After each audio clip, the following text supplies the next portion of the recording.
Senang bisa bertemu kembali dengan saudara di tempat ini pada hari ini. Dan sebagaimana tadi sudah disampaikan bahwa tema kita pada sepanjang bulan November dan sepanjang bulan Desember itu temanya adalah kita banyak ngomongin soal masalah Thanksgiving dan gratitude gitu ya. Tapi memang di bulan Desember ini tema Natal kita adalah Peace of God, dan ini seminggu sebelum Natal, nggak kerasa ya. Seminggu sebelum Natal loh hari ini. Dan kemarin saya ngomong sama istri saya dan bilang bahwa cepet banget ya, udah tahu-tahu udah akhir tahun lagi gitu. Dan ini suasananya udah suasana Natal lagi gitu ya. Dan kayaknya ibu-ibu seneng kali ya, banyak diskon sekarang. Jadi nih kita mau ngomongin tema judul hari ini, kita mau ngomongin yang mendekati Natal ya. Jadi ini seminggu sebelum Natal kita akan bicara mengenai masalah damai di bumi. Tapi nanti kita akan kaitkan dengan Thanksgiving. Jadi ini memang ada ini sih, ada sambungannya ya. Kena nanti ke arah apa hubungannya dengan pengucapan syukur. Gitu ya. Nah ini hari ini banyak pelajaran Alkitab, jadi ada banyak konsep dan ini makanya siap-siap ya. Jadi kita akan ada banyak ayat, tapi berdoa supaya melalui apa firman Tuhan pada hari ini, pada saat ini kita jadi lebih memahami apa sih sebenarnya arti kata damai sejahtera sebenarnya. Itu pengenalan nih di depan. Ayat utama kita, ayat pokok kita terambil dari Lukas pasal yang ke-2 ayat yang ke-14 yang berbicara seperti ini. Lukas 2 ayat yang ke-14 mengatakan seperti ini, kemuliaan bagi Allah di tempat yang maha tinggi dan damai sejahtera di bumi di antara manusia yang berkenan kepadanya. Ini sebenarnya lagu, ayat ini sebetulnya lagu.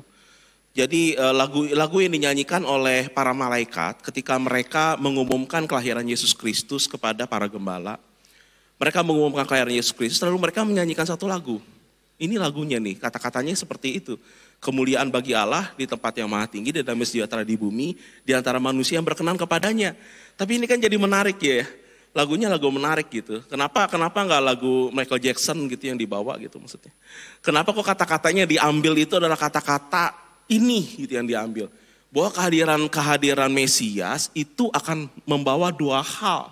Yang pertama, kehadiran Mesias itu akan membawa kemuliaan bagi Tuhan di tempat yang maha tinggi. Tapi ada yang kedua. Yang keduanya adalah kehadiran Mesias, kehadiran Juru Selamat, dia akan membawa damai sejahtera di bumi.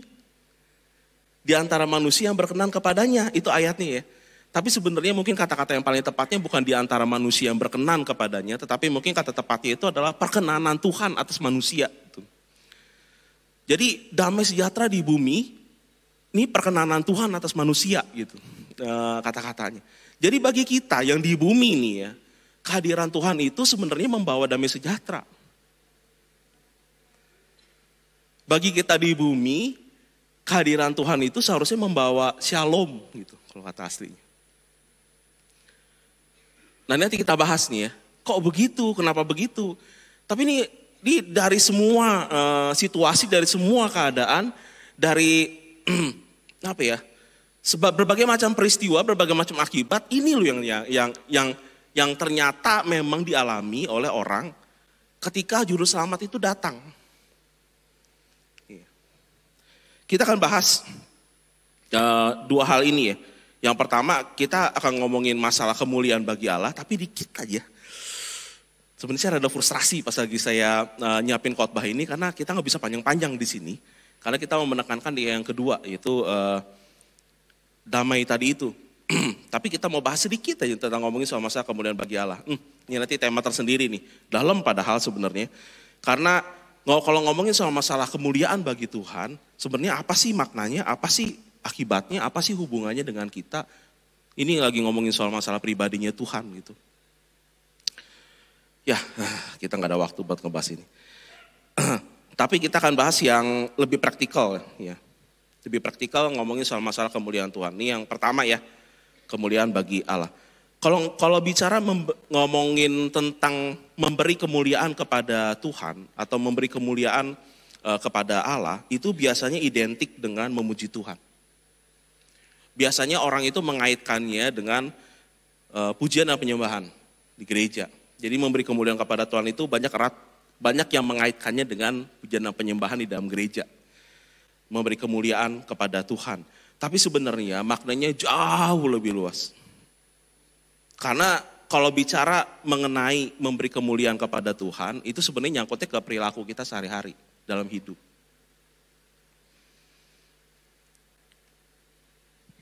Kata aslinya dulu ya, kata aslinya dulu. Kata aslinya kemuliaan itu diterjemahkan ke dalam bahasa Inggrisnya glory. Sebenarnya bahasa Ibrani itu kavod. Nah, ya. Lanjut. Ya betul. Bahasa Ibraninya kabot, bobot sebenarnya. Bahasa Yunaninya doxa. Ya. Itu artinya kalau tadi dibilang banyak dikaitkan dengan pujian, itu benar, memang artinya kabot dan artinya doxa itu memang pujian. Doxa ya, bukan dosa nih. Jadi ada yang bilang dignity, itu ada yang ngomongin glory, kemuliaan, honor gitu ya. Lalu ada yang bilang worship, betul ya. Jadi memang kalau ngomongin soal masalah memberi kemuliaan kepada Tuhan, itu bisa diartikan juga dengan bukan kemuliaan tapi dengan pujian.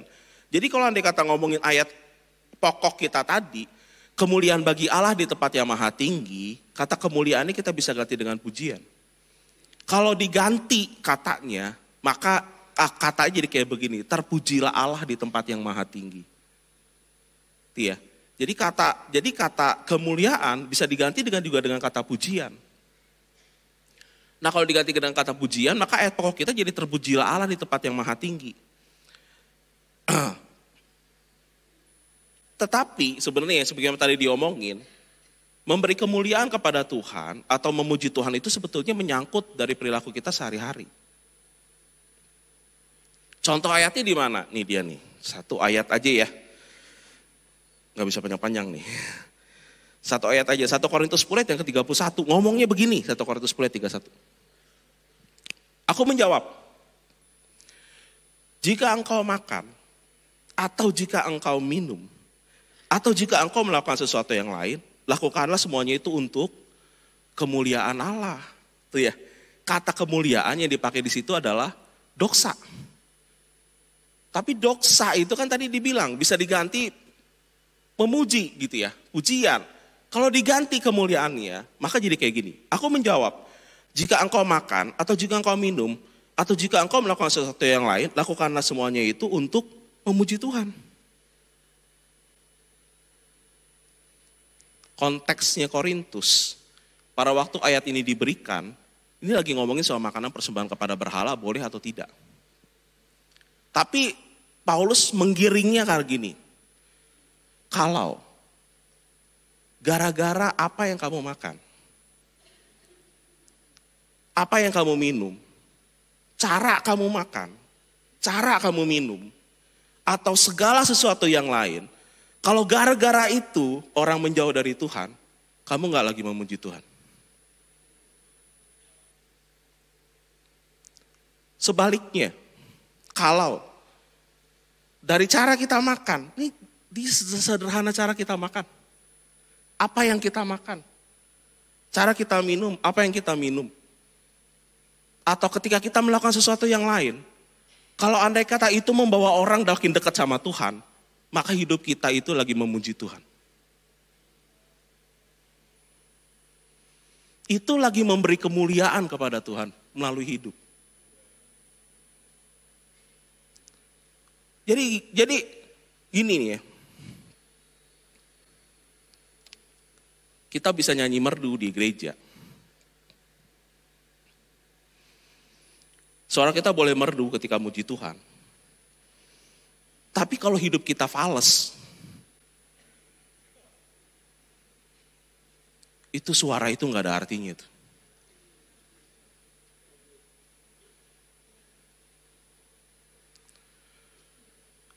Suara kita boleh fales. Tapi kalau hidup kita itu membawa orang makin dekat sama Tuhan, percaya dah, itu pujian yang paling harum tuh didengar sama Tuhan tuh.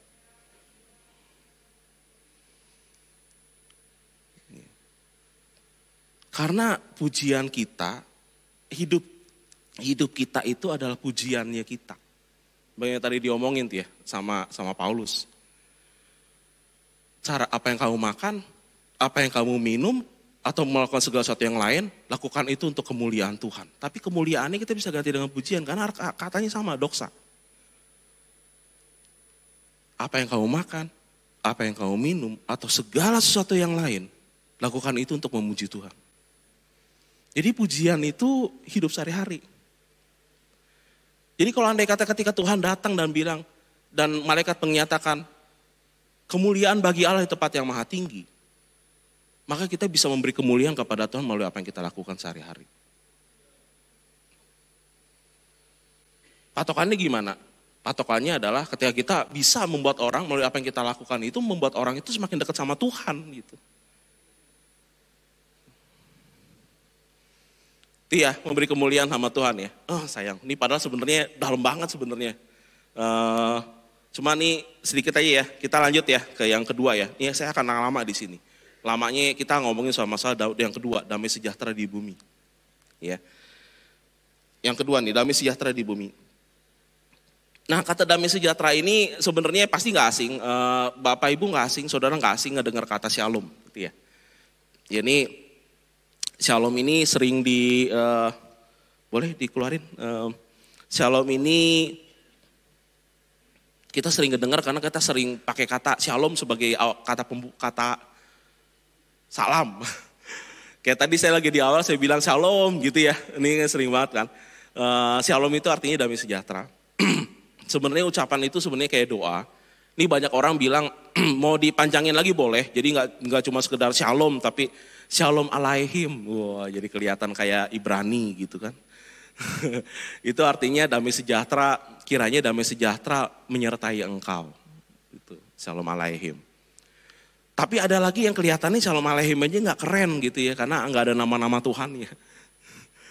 Jadi ada lagi, ini saya juga lupa nih, lupa ingat nih, gimana katanya ya. Shalom alaihim, Besem Hamasiah, iya. Dan ada orang nambahin lagi, jadi pas lagi ngomong ada Shalom alaihim, Besem Hamasiah, gitu. Itu kata pembukaannya, artinya kiranya damai sejahtera menyertai engkau di dalam nama Sang Juru Selamat. Itu ya, jadi lebih keren lagi gitu maknanya gitu. Jadi memang kata shalom ini adalah kata yang gak asing lagi kita dengar. Ini artinya damai sejahtera ya. Di dalam Alkitab kata damai sejahtera itu berasal dari dua kata. Shalom di perjanjian lama dan eirene di perjanjian baru. Yunani, bahasa Yunaninya eirene. Jadi kalau andai kata ada yang nama-namanya mirip-mirip eirene, Iren gitu ya. Itu artinya damai sejahtera tuh. Ini bagus juga buat nama anak. Shalom gitu ya, itu artinya damai sejahtera. Tapi pengertian dari damai sejahtera di dalam Alkitab itu sebenarnya lebih luas dari cuma sekedar damai sejahtera. Kalau di dalam Alkitab itu artinya itu damai, tapi bukan cuma sekedar damai, dia ngomongin soal wholeness, kepenuhan, penuh dia, komplit. Itu shalom. Nih dulu ya, pahami dulu konsepnya ya. Nih dulu nih, saya lagi ngomongin konsep ini supaya paham benar apa yang dimaksud dengan kata shalom. Jadi shalom itu nggak cuma lagi ngomongin soal damai ya, tapi lagi ngomongin soal masalah komplit, lagi ngomongin soal masalah utuh. Nih shalom, nih pahami dulu ya. Ini agak berat dikit nih awalnya nih. Jadi shalom nggak hanya berarti damai, nggak ada konflik, nggak ada perang, tetapi menunjukkan satu hal yang jauh lebih baik dari itu. Yaitu sempurna, utuh, nggak ada yang hilang, nggak ada yang rusak, semuanya harmoni. Itu shalom. Saya ulang nih ya. Shalom itu nggak cuma lagi ngomongin soal nggak ada konflik, lagi nggak cuma ngomongin nggak ada perang, tetapi ngomongin sesuatu yang utuh, sesuatu yang sempurna, sesuatu yang nggak ada yang hilang, nggak ada yang rusak, harmoni. Itu shalom. Kita lihat nih penggunaannya di dalam Alkitab. Shalom itu dipergunakan untuk menggambarkan satu batu yang utuh. Itu ada di Yosua 8 ayat ke-31. Di situ dibilangnya, seperti yang diperintahkan Musa hamba Tuhan kepada orang Israel menurut apa yang tertulis oleh Kitab Musa, suatu mezbah dari batu-batu yang tidak dipahat. Shalom. Itu tidak dipahat, itu shalom. Lucu ya. Kalau bahasa Inggrisnya ini, saya lupa, ini KJV kalau nggak salah. An altar of whole stone. Whole, seluruhnya utuh, itu shalom. Batu utuh, itu shalom. Tapi shalom gak cuma ngambilin batu utuh. Shalom itu ngegambarin tembok yang batanya gak hilang. Itu juga shalom. Tembok yang besar gitu ya. Yang sempurna, gak ada celahnya. Pokoknya gak ada batanya yang hilang, gak ada keropos-keropos dah. Itu shalom. Itu juga shalom.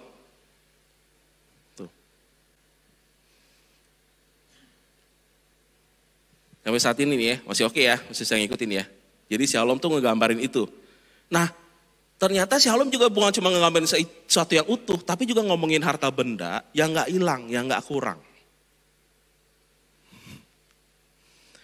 Ini di Ayub 5 ayat yang ke-24 ngomongnya gini.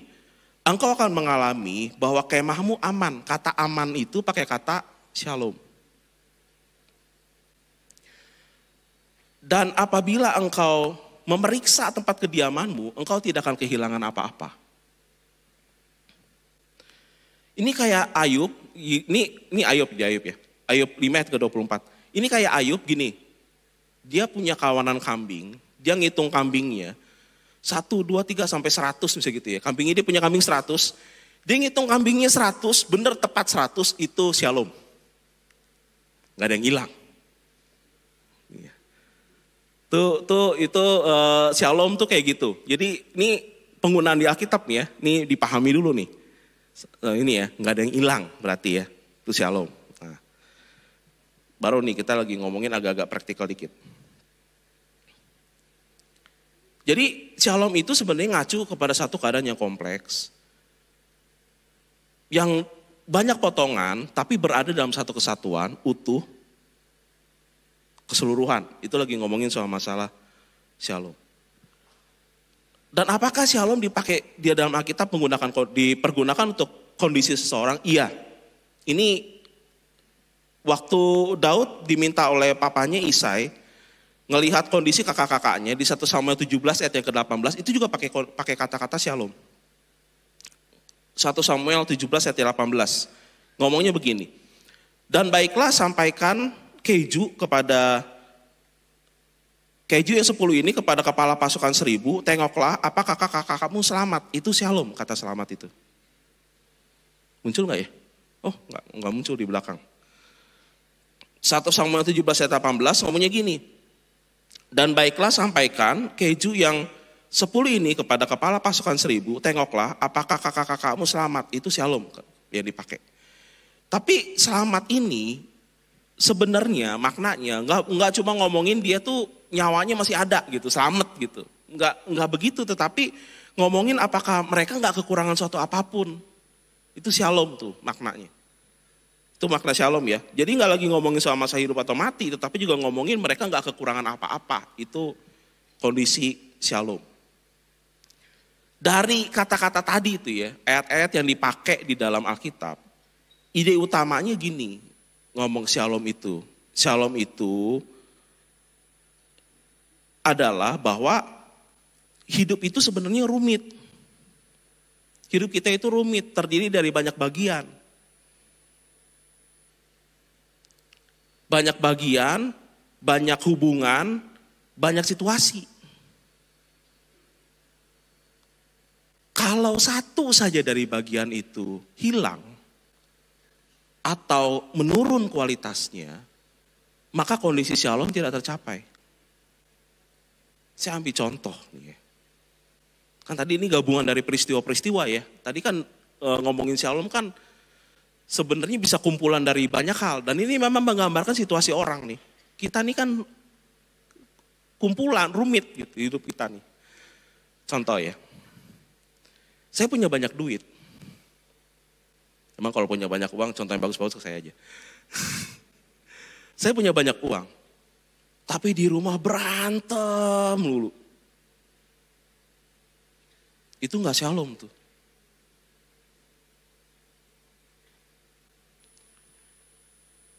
Saya punya jabatan yang tinggi, tapi sakit-sakitan. Itu juga gak shalom tuh.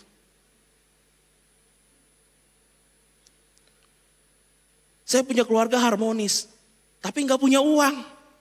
Sama, gak shalom juga.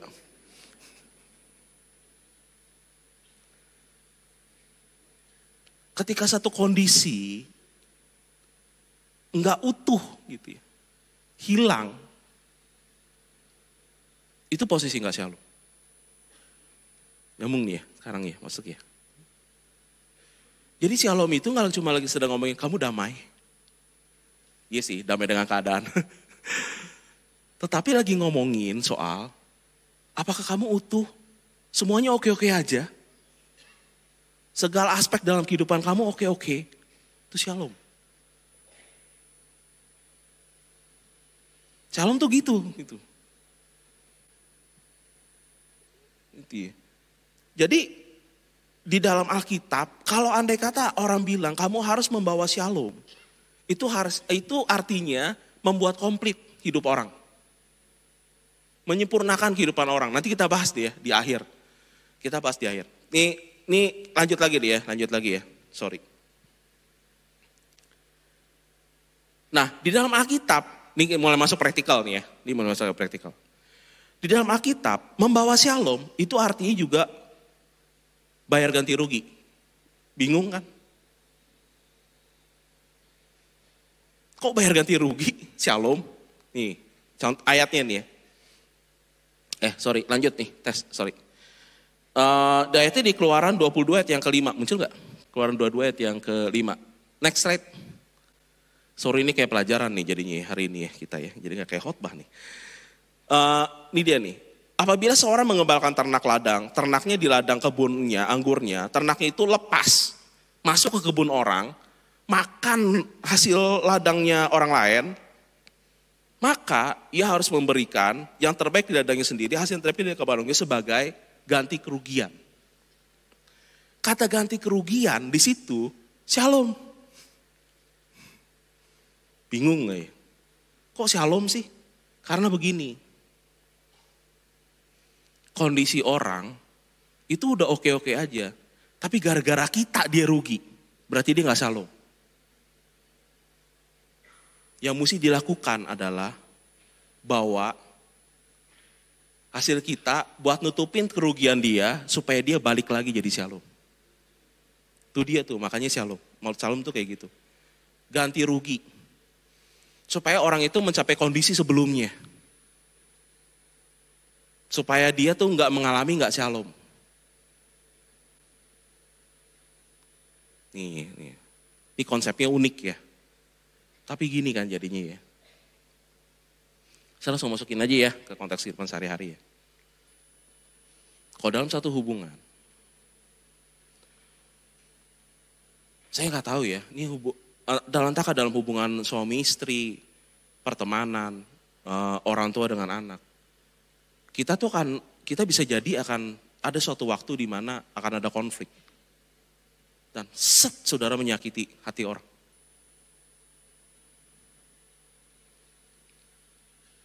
Mungkin ada di antara saudara yang pada saat ini juga justru lagi kepahitan sama orang lain gitu. Kepahitan sama pasangan hidup, kepahitan sama orang tua, kepahitan sama teman, saya nggak tahu. Tapi yang pasti, ketika kita dalam kondisi kepahitan, kondisi kita lagi nggak shalom. Shalomnya hilang. Disebabkan oleh orang itu. Tuh, bilang. Ketika terjadi perdamaian, shalom itu nggak cuma sekedar ngomongin begini. Yuk kita damai yuk, salaman, ya kita lupain masa lalu, semuanya selesai. That's it. Gitu. Enggak kayak gitu shalom tuh. Shalom itu ketika berdamai, maka orang yang melakukan kesalahan menyadari akan ngomong kayak begini. Kamu luka ya hati kamu karena saya ya. Izinkan saya ngebantu kamu supaya luka kamu pulih lagi, supaya kamu nggak luka lagi. Apa yang bisa saya bantu? Itu shalom. Itu lagi ngasih shalom. Jadi shalom tuh nggak cuma sekedar, damai ya, oke ya, selesai ya, oke, bye-bye. Nggak gitu. Shalom itu tanggung jawab. Saya udah ngelukain kamu, apa yang bisa saya bantu supaya kamu pulih? Apa yang bisa saya bantu supaya kamu tuh sama kayak dulu gitu? Apa yang bisa saya lakukan? Itu shalom tuh. Di sisi korban, nih karena di sisi korban, nih tadi sisi pelaku ya. Ketika ngomongin shalom, maka kita mesti punya kebesaran hati juga untuk mengizinkan orang itu, memberi kesempatan kepada orang itu untuk membantu kita memulihkan diri kita. Itu juga shalom. Jadi shalom itu, lihat ya dimensinya ya. Nggak sesimpel yang damai gitu. Nggak kayak gitu juga gitu. Karena shalom itu mengejar kondisi awal. Dan ini yang dibilang sama Tuhan di dalam Amsal 16 ayat ke-7. Amsal ngomong kayak gini, jikalau Tuhan berkenan kepada jalan seseorang, maka musuh orang itu pun didamaikannya dengan dia. Kata didamaikannya ini pakai kata shalom. Nah, kalau maknanya nih ya, musuh orang itu didamaikannya dengan, itu bukan cuma sekedar damai, oke damai yuk, damai, selesai, enggak gitu. Tetapi dipulihkan kondisinya seperti sebelum musuhan. Gitu. Tuh kayak gitu tuh, model konsepnya shalom tuh. Dan kebiasaan pada waktu orang Israel itu dulu, ketika kerajaan berperang, ketika dia membuat shalom, itu mereka nggak cuma sekedar berhenti berperang, tetapi mereka mulai bekerja sama satu sama lain untuk menguntungkan satu sama lain. Ini shalom. Jadi shalom itu nggak cuma, sekali lagi ya, shalom itu nggak cuma sekedar kalau dalam konteksnya negara nih ya. Shalom itu nggak cuma, kita gencatan senjata yuk udah selesai. Nggak cuma sekedar begitu, tetapi mereka ngomong satu sama lain, bilang kayak gini, kita sama-sama rugi dalam perang ini. Saya rugi, kamu rugi. Saya terluka, kamu terluka. Ya udah gini aja. Bagaimana kalau kita saling membantu supaya kondisi kita pulih dan kerugian kita itu balik, nggak rugi lagi. Kamu bantu saya bantu kamu. Itu shalom.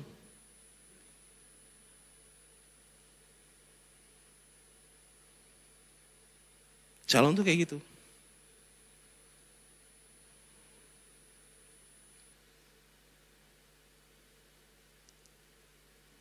Tapi kan problem ya. Problem nih. Bagaimana kalau kondisinya nggak bisa dipulihin? Gimana kalau lukanya terlalu lebar? Oh, nggak bisa. Gimana kalau si korban ngomong nggak bisa dimaafin? Apapun yang dilakukan nggak bisa bayar apa yang udah dilakuin ke saya.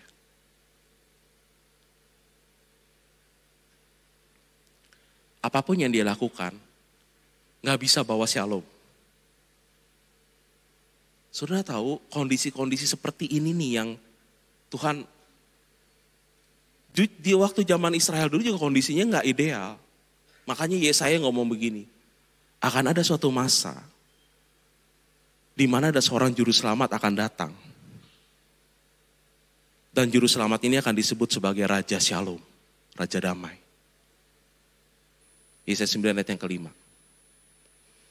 Dan kedamaian yang dibawa raja ini akan bertahan sampai kepada kekal. Yesaya 9 ayat yang ke-6. Saudara tahu, kehadiran juru selamat itu hadir supaya kita itu ngerasain shalom.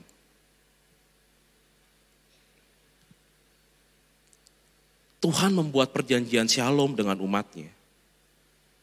Supaya dia bisa menyembuhkan semua hal yang gak shalom. Menyembuhkan semua hubungan yang rusak. Supaya kita ngerasain shalom. Ini sama aja kayak Tuhan ngomong gini. Ini kenapa nih, kita balik lagi ke ayat awal kita ya. ketika malaikat bernyanyi, mengumumkan kelahiran Yesus Kristus Juru Selamat, yang dinyanyikan adalah damai sejahtera di bumi bagi manusia yang berkenan kepadanya.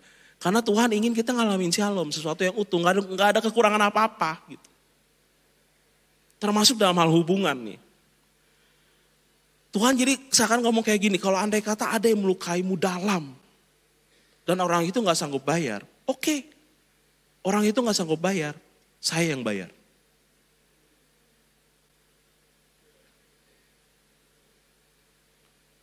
Saya yang bayar buat orang itu. Tapi saya mau kamu punya shalom. Apakah ada anak yang kayaknya orang tua saya gak bisa dimaafin nih. Benci banget saya sama dia. Ini kondisinya gak shalom. Dan Tuhan datang dalam kehidupan saudara dan Tuhan ngomong begini loh. Dia gak sanggup bayar, oke dia gak sanggup bayar. Jangan-jangan dia juga gak sadar bahwa dia salah. Tapi kamu gak shalom. Saya yang bayar. Supaya kamu shalom.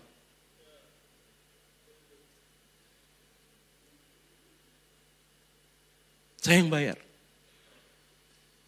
Berapa harganya? Ini yang Tuhan lakukan.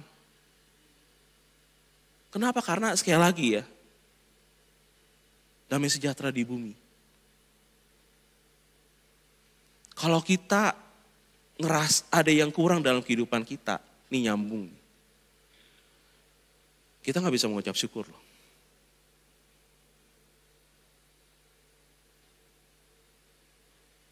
Gagal pasti. Tuhan gak mau itu terjadi. Tuhan mau hidup kita utuh, hidup kita komplit. Hubungan kita komplit, kita sehat, kita diberkati. Itu yang Tuhan mau. Kan itu janjinya kan.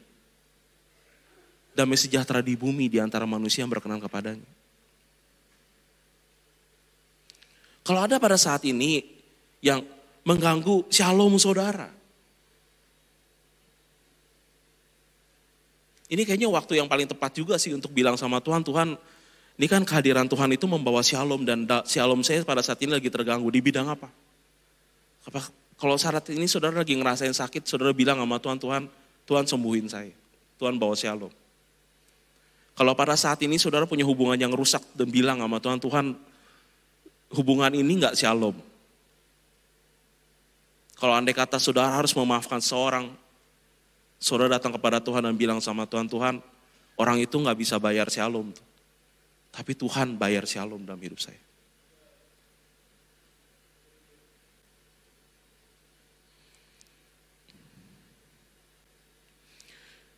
Ini janjikan Tuhan Yesus Yohanes 14 ayat yang ke-27. Ngomongnya kayak begini. Damai sejahtera aku tinggalkan bagimu, damai sejahtera aku berikan kepadamu. Dan apa yang kuberikan tidak seperti yang diberikan dunia kepadamu. Jangan gelisah dan gentar hatimu. Ini diucapkan oleh yang tadi dibilang oleh Yesaya sebagai Raja Damai, Prince of Peace. Di mana kedamaiannya gak akan pernah berkesudahan.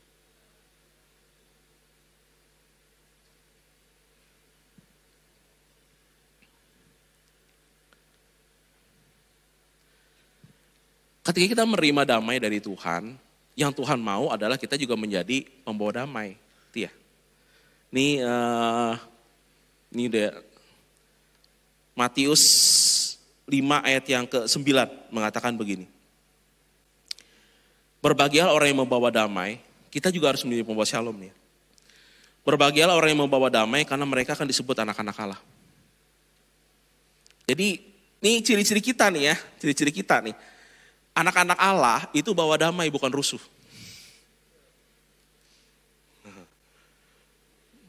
Kita bawa shalom, kita nggak bawa perpecahan dan kita nggak bawa kerusuhan.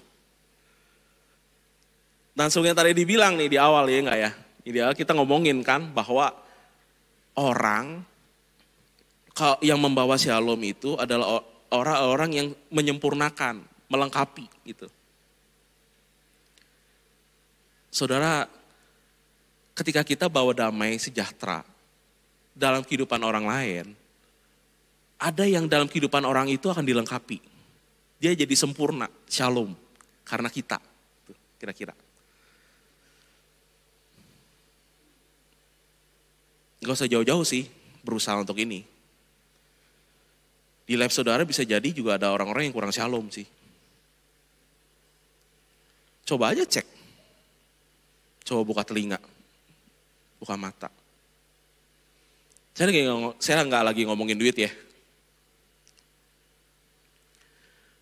Tapi bisa jadi ada orang-orang yang memang pada saat ini lagi kurang shalom dan butuh kita. Butuh kita ngedoain, butuh kita merhatiin, butuh kita untuk menguatkan, butuh kita untuk memberi nasihat, butuh kita untuk menghibur. Ya bisa jadi juga butuh kita untuk menjadi berkat. Dan gereja ini berusaha untuk menjadi shalom bagi banyak orang. Saudara lihat aja itu program-program HBLM. Ini minggu misi juga sih sekalian ya. Kita nih berusaha untuk menjadi shalom bagi banyak orang. Shalom bagi gereja-gereja di luar. Menjadi shalom bagi mereka yang pada saat ini sedang berkekurangan. Menjadi shalom bagi anak-anak yang susah sekolah. Gak punya biaya untuk sekolah. Kita berusaha untuk menjadi shalom. Saudara bisa jadi shalom juga tuh dengan mengalirkan ke situ tuh. Kita berusaha untuk menjadi shalom. Karena itulah yang dibilang anak-anak tonton kayak gitu. Kan gitu kan. Berbahagialah orang yang membawa damai. Berbahagialah orang yang membawa shalom. Karena mereka disebut anak-anak Allah. Bukan rusuh. Kalau kemana-mana gara-gara kita orang berantem. Anak siapa?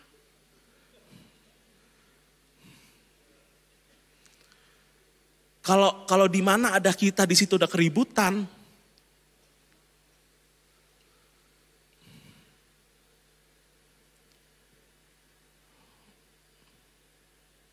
Yang terakhir dari ya. Waktunya udah mau habis juga. Nah, ini shalom dari Tuhan akan memampukan itu mengucap syukur. Ini yang terakhir.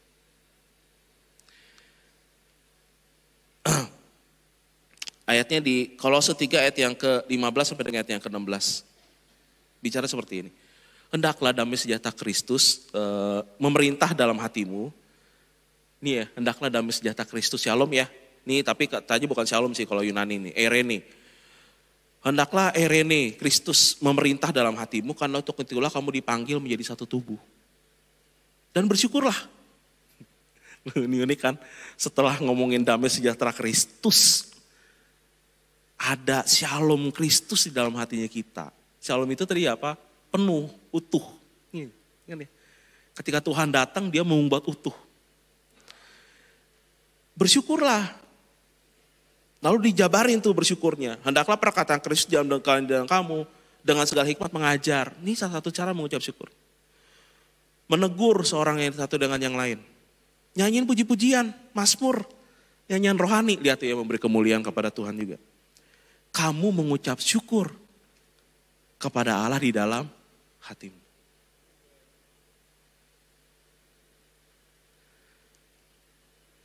Kalau kita punya shalom,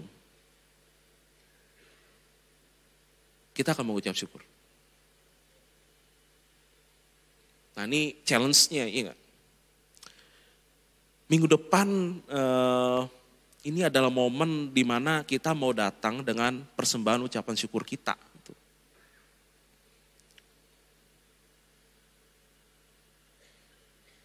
Pada saat ini, yakin ini, bahwa saya punya shalom di dalam hati saya. Tuhan adalah Tuhan yang berjanji bahwa ketika dia datang, dia akan membuat kita utuh, penuh. Tuhan adalah Tuhan yang berjanji bahwa ketika dia hadir akan ada damai sejahtera di bumi. Kalau pada saat ini, saudara mengalami, saya enggak shalom nih. Justru ini saat yang paling tepat untuk berhubungan dengan Tuhan. Tuhan, saya butuh shalom Tuhan. Minggu depan, saya akan bawa tuh korban syukur saya ke rumah Tuhan. pada saat ini, sempurnakan shalom saya.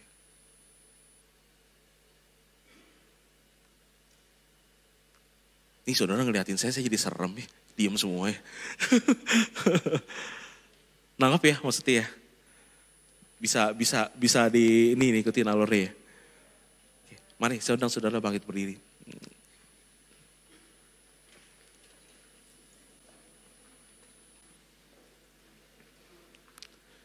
Dan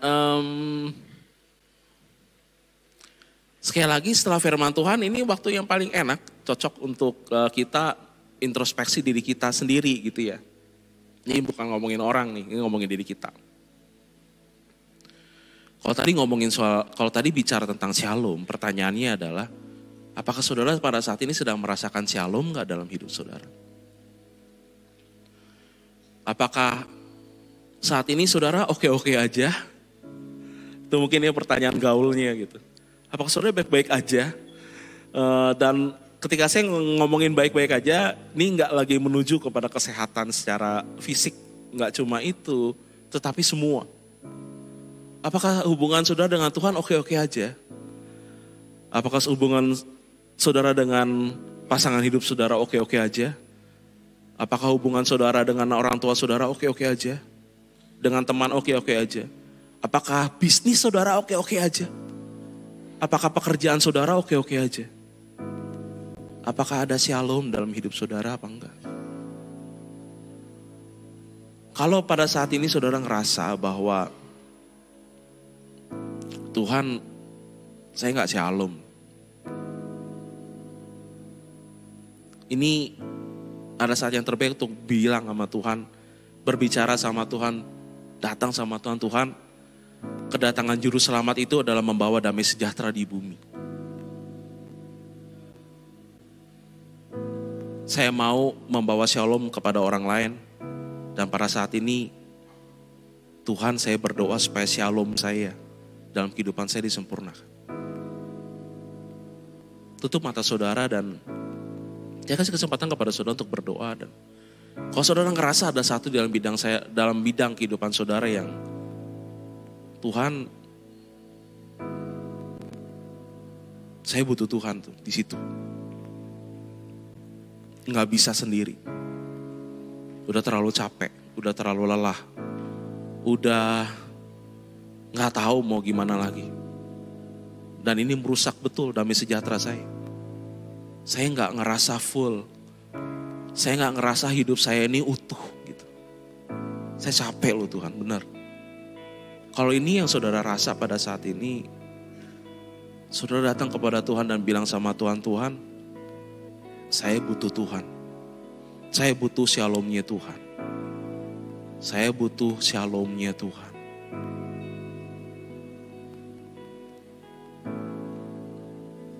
Sempurnakan saya Tuhan, karena saya tahu apabila Engkau hadir dalam kehidupan saya, maka akan ada damai sejahtera di situ. Doakan bagian mana dalam kehidupan saudara yang pada saat ini nggak lagi ngalamin shalom.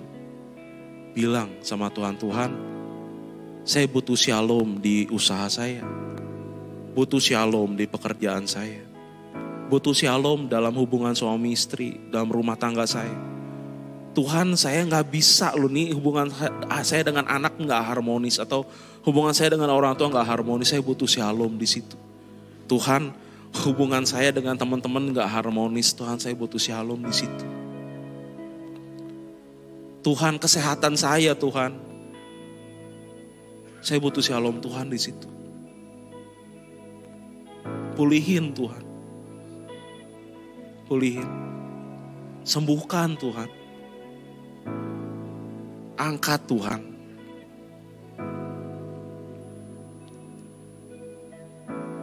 Doakan apa yang membuat saudara gak shalom pada saat ini.